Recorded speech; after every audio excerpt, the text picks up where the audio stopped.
আমি একটু জনাব মামুনুল হকের কাছে প্রথমে যেতে চাই আপা, আপনার অনুমতি নিয়ে। কিন্তু অবশ্যই। কিন্তু আপনাকে কোট করেই আমরা একটি প্রশ্ন জনাব মামুনুল হককে করতে চাই যে অধ্যাপক তাসনিম সিরাজ মাহবুবের একটি সাম্প্রতিক বক্তব্য আমরা সোশ্যাল মিডিয়ায় দেখেছি, যেখানে তিনি ধর্ম নিরপেক্ষতা ফেরত আনতে চেয়েছেন এবং বলেছেন যে সংবিধান থেকে এটা তার চাওয়া। আপনি এই চাওয়ার সাথে একমত কিনা জনাব মামুনুল হক? না, আমি কোনোভাবেই একটি মুসলিম প্রধান দেশে এবং যারা আমরা ঐতিহ্যগতভাবেই একটি মুসলিম জাতিসত্তা গঠনের জন্য দীর্ঘ সংগ্রাম, যাদের ঐতিহ্য, আমরা সেখানে কোনোভাবেই ধর্মনিরপেক্ষতার মতো একটি ইসলাম বিরোধী, সম্পূর্ণ ইসলামের সাথে সাংঘর্ষিক একটি মতবাদকে কোনোভাবেই রাষ্ট্রীয়ভাবে আমরা ইসলামিক দৃষ্টিকোণ থেকে মানতে প্রস্তুত নই। জনাব মামুনুল হক, এখানে আমাদের দুটি প্রশ্ন আপনার কাছে খুবই সরাসরি, যে আপনি তাহলে ইসলাম ভিত্তিক রাষ্ট্র এই পৃথিবীতে কোনগুলিকে মনে করেন, এবং আপনি যদি বাংলাদেশ ইসলাম ভিত্তিক রাষ্ট্র হয় তাহলে কোনটাকে আপনি মডেল ধরবেন বা মনে করবেন? ইসলামের মডেল তো একটাই, ইসলামী রাজনীতি এবং ইসলামী রাষ্ট্র ব্যবস্থার মডেল একটাই। এখানে ভিন্ন কোনো মডেলকে অনুসরণ করার বা সামনে দাঁড় করানোর কোনো সুযোগ নেই। ইসলামের যে মূল সূত্র এবং ইসলামের যে মূল বুনিয়াদ, কোরআন এবং সুন্নাহ, অর্থাৎ আল্লাহর কিতাব এবং আল্লাহর পক্ষ থেকে আল্লাহর কিতাবের ব্যাখ্যা প্রদান করার যে অথরিটি, যিনি পার্সন, হুম। হযরত মুহাম্মদ সাল্লাল্লাহু আলাইহি সাল্লাম নবী, তার মাধ্যমে যেই আদর্শ আমরা পেয়েছি, সে দুটো হলো আমাদের বুনিয়াদ। এবং তার এই দুটোর মাধ্যমে, কোরআন এবং নবীর সুন্নাহর মাধ্যমে প্রাপ্ত ইসলামী যে রাজনৈতিক ব্যবস্থা, সেই ব্যবস্থার নাম হলো খিলাফা ব্যবস্থা। এবং এই খিলাফা ব্যবস্থাই ইসলাম মুসলমানদেরকে দিয়েছে।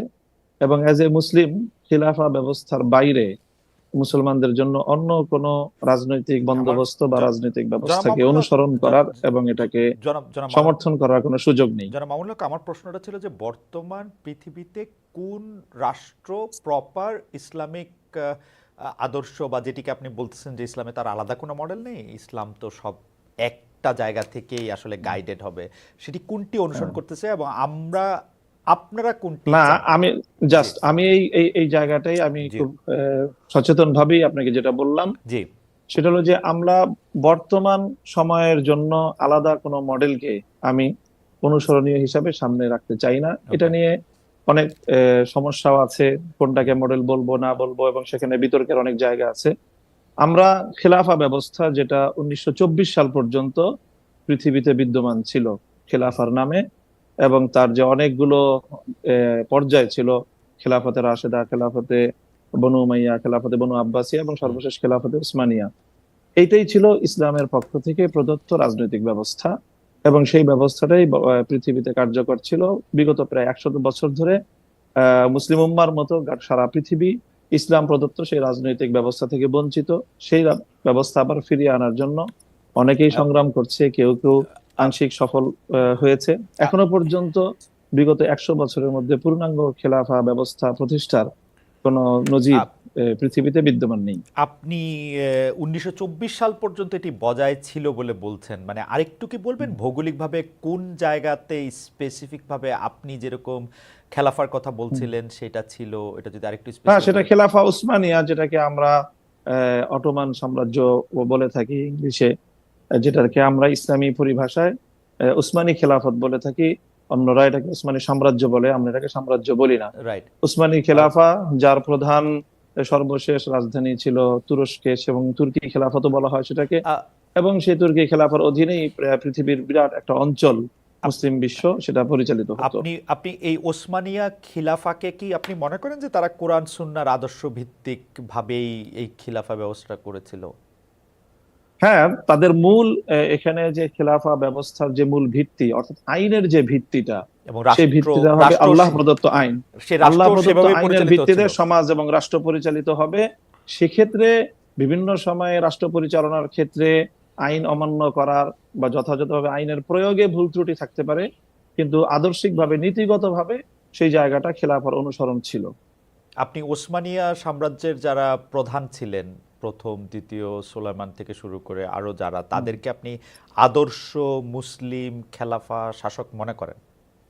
না না, তাদের সকলকে পরিপূর্ণ আদর্শ মুসলিম শাসক হিসাবে আমি এখানে তাদেরকে সার্টিফাই করছি না। আমি বলছি সে সিস্টেমটার কথা, যে সিস্টেমের তাদের মূল কথা হবে, মূল বুনিয়াদ হবে যে আইন দিবেন আল্লাহ, এবং মানুষ আপনার বা শাসক আল্লাহর পক্ষ থেকে প্রতিনিধি হিসাবে মানুষকে শাসন করবে। আপনার কাছে মনে হয় তারা যে প্র্যাকটিসটা করেছেন সেই প্র্যাকটিসটা তারা কথা যে ওইটা বলেছেন সেটা অনুসরণ করেছেন, মৌলিকভাবে অনুসরণ করেছেন। মৌলিকভাবে অনুসরণ করেছেন? অনেক সময় তাদের শাখাগত কোনো বিষয়ে প্রয়োগের ক্ষেত্রে কোথাও ভুল ত্রুটি থাকতেই পারে। প্রয়োগের ক্ষেত্রে ভুল ত্রুটি এবং ন্যায় বিচারের ক্ষেত্রে তারা মানে মানে মূল ইসলামের যে গাইডেন্স সেটা অনুসরণ করেছেন তারা, হ্যাঁ, এটা আপনার মনে বিচার হচ্ছে? ব্যবস্থার মধ্যে পরিপূর্ণই কোরআন সুন্নাহ প্রদত্ত, আল্লাহর প্রদত্ত এবং যে আইন, এবং সেই আইনকেই তারা ফলো করতে। এবং অটোমান বা ওসমানিয়া খেলাফা যেসব জায়গাকে উপনিবেশ বানিয়েছিল তাদের প্রতি সম এবং ন্যায় ধরনের আচরণ করেছেন বলে আপনি মনে করেন? অবশ্যই।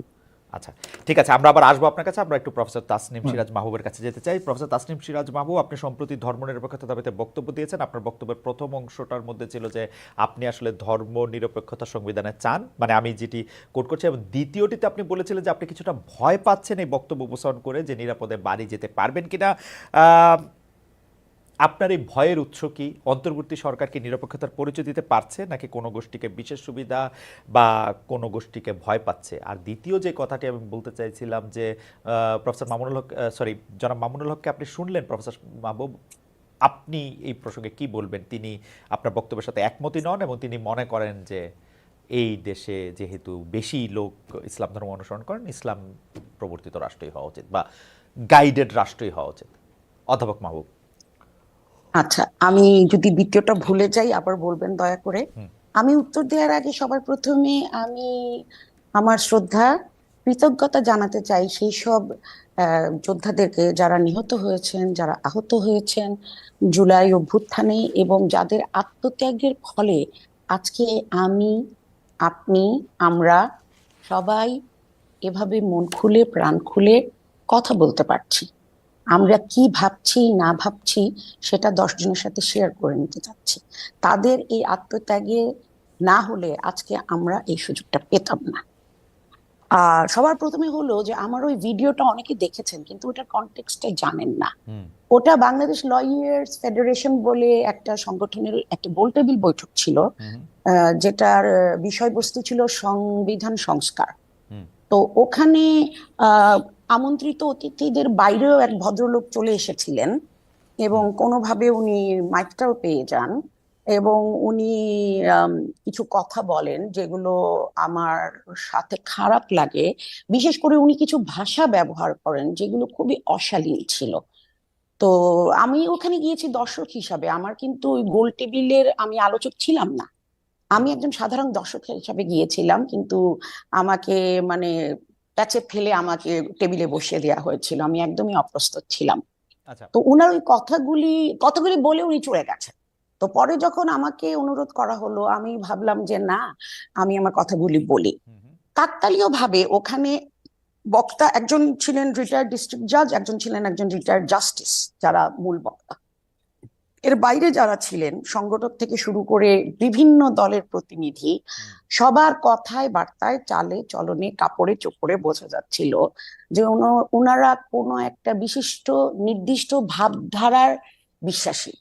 সো এই কারণেই আমি বলেছিলাম, কারণ আপনি যখন চারিদিকে এমন সব লোক দ্বারা ঘেরা থাকবেন, আপনি বুঝতে পারছেন যে তাদের সাথে আপনার মতের 1% মিল নাই, তখন কিন্তু আপনি একটু অস্বস্তি বোধ করতেই পারেন। রাইট। আমি দেখে এটা বলেছি, অনেকে হয়তো ওই পরিস্থিতিতে কথাই বলবেন না। আপা, তো এই আপনার কারণে আপা আমি আয়োজকদের কাছ থেকে ইনডেমনিটি চেয়ে নিয়েছিলাম এবং ওটা পাওয়ার পরেই আমি কথা বলেছি। আপা সো কনটেক্সটটা কেউ তো কনটেক্সটটা জানে না, সেই জন্য কনটেক্সটটা না জানায় কেউ কিছু বুঝতে পারছে না যে ঘটনাটা কি। না আপা, কনটেক্সটটা বলার জন্য আর আপনার দ্বিতীয় প্রশ্নটা আরেকবার একটু বলবেন জি প্লিজ। আপা, সেটাই বলতে চাইছিলাম যে কনটেক্সটটা বলার জন্য অনেক ধন্যবাদ। দ্বিতীয় প্রশ্ন হচ্ছে যে অধ্যাপক তাসনিম সিরাজ মাহবুব আপনার সঙ্গে আসলে যারা মামুনুল হক একমত হন নাই যে ধর্মনিরপেক্ষতা একটা রাষ্ট্র দরকার, বরং বা রাষ্ট্রের মধ্যে ধর্মনিরপেক্ষতা বিষয়টা থাকা দরকার। তিনি মনে করছেন সেটা ইসলামের সাথে সাংঘর্ষিক। ইসলামের মধ্যে এই একটা প্রপার গাইডেন্স আছে, যে গাইডেন্সের মধ্যে দিয়েই ইসলামে যারা ফলো করেন তারা চলতে হবে, রাষ্ট্র তার বাইরে না, আসলে তারা যে রাষ্ট্র গঠন করবেন সেটা তার মধ্যে দিয়ে চলতে হবে। এবং তিনি উদাহরণ দিতে গিয়ে বলেছেন যে 1924 সাল পর্যন্ত, যতদিন ওসমানিয়া সাম্রাজ্য, যেটাকে ওনারা খেলাফা বলছেন, সেইটার মধ্যে তিনি ছিলেন, ততদিন পর্যন্ত এটা ছিল, বাকি সময়ের মধ্যে ওনারা এটা প্রতিষ্ঠা করতে চান আবারও। আপনার মতামত শুনতে চাই। আসলে রাষ্ট্রধর্মটা তো অনেক বড় একটা বিষয়। আমি খুব মানে সহজ ভাষায় বলার চেষ্টা করব। আমার সীমিত জ্ঞানে আমি যতটুকু জানি, ইসলাম আমাদেরকে শেখায় পরমত সহিষ্ণুতা। সবাই নিজের নিজের ধর্ম পালন করবে, আমি তাকে বাধা দেব না, আমি তাকে জোরও করব না, অথবা আমি তাকে ফলো করতে যাব না। ইংরেজিতে একটা কথা আছে, এগ্রি টু ডিসএগ্রি। আপনাকে আমি কথা বলার সুযোগ দিব, আপনার কাজ আপনি করবেন, আমার কাজ আমি করব, শান্তিপূর্ণ সহ অবস্থান হবে। কিন্তু যখন আপনি রাষ্ট্রধর্মকে ইসলাম অথবা যে কোনো একটা ধর্ম বলে আপনি বিরুদ্ধার্থ করে দেবেন, তখন ওই দেশে অন্য যারা বসবাস করে, যারা এই নির্দিষ্ট ধর্মটির অনুসারী নয়, তারা যদি ইনসিকিউর ফিল করে, আমরা কিন্তু তাদেরকে দোষ দিতে পারি না। এবং আমি বড় হয়েছি একটা জেলায় যেখানে যেটা হিন্দু মুসলিম সম্প্রীতির জন্য বিখ্যাত, সেটা হলো সিলেট। আমরা ছোটবেলা হিন্দুদের সাথে মিশেছি, তারা তাদের মতো করেছে, আমরা আমাদের মতো করেছি, কোনোদিন কোনো দাঙ্গা হাঙ্গামা এগুলি হয়নি। সময়ের সাথে সাথে পরিস্থিতি বদলে গেছে। আমি 71-এ অনেক ছোট ছিলাম, 75টা আমার মনে আছে। 70-এর শুরুর দিকে আমি কিন্তু এইটা নিয়ে এমন কোনো মানে আমি যখন স্কুলে পড়ি, 9-10 এরকম, 70-এর শেষের দিকে এটা কোনো ইস্যু ছিল না। তারপরে যখন সংবিধানে বিসমিল্লাহির রহমানির রহিম যোগ করা হয়, তখন একটু ভুরুটা অনেকে তুলেছেন, কিন্তু তাতে কোনো সমস্যা হয়নি। কিন্তু যখন রাষ্ট্রধর্মকে অফিসিয়ালি মানে ইসলামকে অফিসিয়ালি রাষ্ট্রধর্ম করা হয়েছে, তখন থেকেই যারা অমুসলিম তাদের মধ্যে একটা ভয় কাজ করে। এবং আগে শুনতাম অনেকেই বলতো যে আরে এ তো ইন্ডিয়াতে এক পা দিয়ে রেখেছে, সুযোগ পেলেই চলে যাবে, এখানে বসে লেখাপড়া করছে, চাকরি বাকরি করছে, টাকা পয়সা জমিয়ে চলে যাবে। এই সংখ্যাটা আগে খুব একটা বেশি ছিল না। আমার ডোমেস্টিক হেল্পদের মধ্যে আমার ড্রাইভার হিন্দু, আমার মালি হিন্দু, এবং আমি দেখি বিশেষ করে আমার মালি 8-10 বছরের বাচ্চা, সে তার ছেলেকে ইন্ডিয়াতে পাঠিয়ে দিয়েছে। তারা এখানে খুব ইনসিকিউর ফিল করে। এবং আপনাকে একটু আপনার অনুমতি একটু থামাই, আমরা একটু মানে জনাব মামুনুল হকের বক্তব্য আমরা একটু শুনতে চাইবো যে ইনসিকিউরিটিটা নিয়ে। এবং সেই ইনসিকিউরিটিটা তো একটা বাস্তব ইনসিকিউরিটি। আমরা একটা রাষ্ট্র গঠন করেছি, এই ক্ষেত্রে কি আমাদের আসলে একটা গ্রুপ যারা এই ব্যাপারটা বিশ্বাস করছে না বা ইসলাম ধর্মের মধ্যে তারা নাই, তারা ইনসিকিউর ফিল করছে না, এবং এই ফিলিংটা তাদেরকে দেয়া দরকার কিনা? আপা যে ইনসিকিউরিটিটার কথা বলছেন, জনাব মামুনুল হক। হ্যাঁ, এই যে অনিরাপত্তার কথা বা ইনসিকিউরিটির যে প্রশ্ন আসছে, এটা আসলে মূলত ইসলাম এবং ইসলামের যে রাজনৈতিক ব্যবস্থা বা ইসলামী যে রাষ্ট্র ব্যবস্থা, এই ব্যবস্থা সম্পর্কে মানে অনেকের না জানা থাকা বা একটা ভুল ধারণা থেকেই আমার মনে হয় এই ধরনের মনোভাব তৈরি হয় বা একটা আশঙ্কা তৈরি হয়। আপনি যদি ইসলামের যে প্রায় 1000 বছর বা তার চেয়েও বেশি সময় এই পৃথিবীতে ব্যাপকভাবেই সারা পৃথিবীকেই মৌলিকভাবে শাসন করেছে ইসলাম। এরপরে গত 500 বছর ধরে হয়তো পশ্চিমা বিশ্বের যে উত্থান, সেই সময়টা থেকে ইসলাম সারা পৃথিবী থেকে একেবারে যে শাসনের যে জায়গা, সেখান থেকে তারা 2 নম্বরে চলে গিয়েছে ইসলাম ধর্ম বা মুসলমানরা। যদি ইসলামের রাসূল সাল্লাল্লাহু আলাইহি সাল্লামের যুগ থেকে নিয়ে 1000 বছরের পৃথিবী দেখেন, তো তখন প্রায় অর্ধেকটা পৃথিবী সরাসরি খিলাফার অধীনেই ছিল, এবং এই অর্ধেক পৃথিবীতে অন্য সকল ধর্মাবলম্বীরাই কিন্তু তারা সেখানে বসবাস করেছে, যার যার ধর্ম পালন করেছে। এবং আমি স্পেসিফিক যে কথাটা বলবো, যে সেই সময়টাতে 1000 বছর যে ইসলামের সোনালী যুগ যে সময়টা ছিল, সেই সময়টায় পৃথিবীতে যে বড় আরো 2টি ধর্ম রয়েছে, যেগুলোকে পূর্ববর্তী কোন আসমানি ধর্মের অনুসারী বলে আমরা বিশ্বাস করি, এবং আসলেও তাই। একটা ইহুদি ধর্ম, খ্রিস্টান ধর্ম। সেখানে আপনি যদি প্রায় 1000 বছরের ইহুদিদের ইতিহাস পড়েন, তাহলে সেই 1000 বছরই প্রায় ইহুদিরা খ্রিস্টানদের দ্বারা নিগৃহীত হয়েছে, বিভিন্ন জায়গায় নির্যাতনের শিকার হয়েছে। আর 1000 আপনি বছরই ইহুদিরা মুসলমানদের আশ্রয় প্রশ্রয় বিভিন্ন জায়গায় তারা নিরাপত্তা পেয়েছে। কাজেই ইসলামের যে 1000 বছরের যে ইতিহাস ঐতিহ্য, সেখানে না অবশ্যই অন্য না ধর্মাবলম্বীদের কিন্তু কিন্তু কিন্তু নিরাপত্তাহীন ভাবার কোনো সুযোগ নেই। কিন্তু জনাব আমি মামুনুল হক, জনাব মামুনুল হক, আমি একটু বলছি, জি আরেকটু বলছি জি যে আমাদের এই সাবকন্টিনেন্টালে এখানেও প্রায় 800 বছরের ইসলামী এবং মুসলিম শাসন ছিল। সেই সময়টাই 800 বছর ধরেই কিন্তু এখানে হিন্দুরা সংখ্যাগরিষ্ঠ ছিল, মুসলিমরা সংখ্যার দিক থেকে কম ছিল, কিন্তু তারা শাসক ছিল। 800 বছরও কিন্তু এই সংখ্যাগরিষ্ঠ হিন্দুরা কখনোই অনুভব করেনি না যে তাদের মধ্যে সিকিউরিটির খুব অভাব রয়েছে। জনাব মামুনুল হক,